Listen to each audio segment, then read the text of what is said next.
السلام علیکم بچوں، آج ہم اردو کی کتاب میں سے آپ کی حضرت حلیمہ رضی اللہ تعالیٰ عنہ سبق کے آخر میں جو قواعد دی ہوئی ہے اس کی تھوڑی سی مشق کر لیتے ہیں۔ تو دیکھیے، ایک جملہ ہے، اسے غور سے پڑھیے۔ وہ ایک غریب آدمی تھے، ان کے پاس کمزور اونٹنی تھی، اس کی بلی پیاری ہے۔ یہ تینوں جملے جو ہے، پہلے جملے میں آدمی کے بارے میں بتایا جا رہا ہے کہ وہ کیسے آدمی تھے، غریب۔ دوسری جو لائن ہے ہماری، اس میں اونٹنی کے بارے میں بتایا جا رہا ہے کہ وہ کیسی ہے، کمزور ہے۔ اور تیسری لائن میں بلی کے بارے میں بتایا جا رہا ہے کہ وہ پیاری ہے۔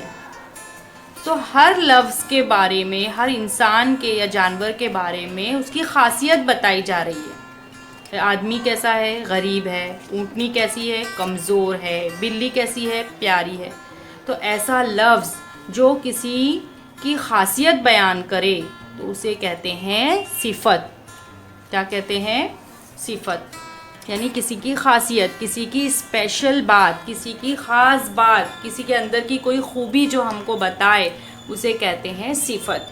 جیسے اس کے لیے الفاظ استعمال ہوتے ہیں غریب، امیر، موٹا، کمزور، ذہین۔ اگر جملے میں اس طرح کے الفاظ آ رہے ہیں جو کسی انسان کی، کسی جانور کی یا کسی عمارت کی تعریف بیان کر رہے ہوں تو وہ تمام ایسے الفاظ جو ہے صفتی الفاظ کہلائیں گے، صفت کہیں گے اسے۔ تو آپ کی کتاب میں جگہ جگہ پر ایسے الفاظ آپ کو دیکھنے کو ملیں گے جس میں کسی کی خاصیت بیان کی گئی ہو۔ تو اردو کی جو اسپیشلٹی ہے، اردو کی کتاب میں ایسے الفاظ آپ کو بار بار ملیں گے، صفتی الفاظ، صفت جسے کہتے ہیں، جس سے کسی کی خاصیت ظاہر ہوتی ہے۔ آپ کا گھر کام یہی ہے کہ اپنی درسی کتاب سے صفت ظاہر کرنے والے 5 جملے لکھیں گے۔ اللہ حافظ۔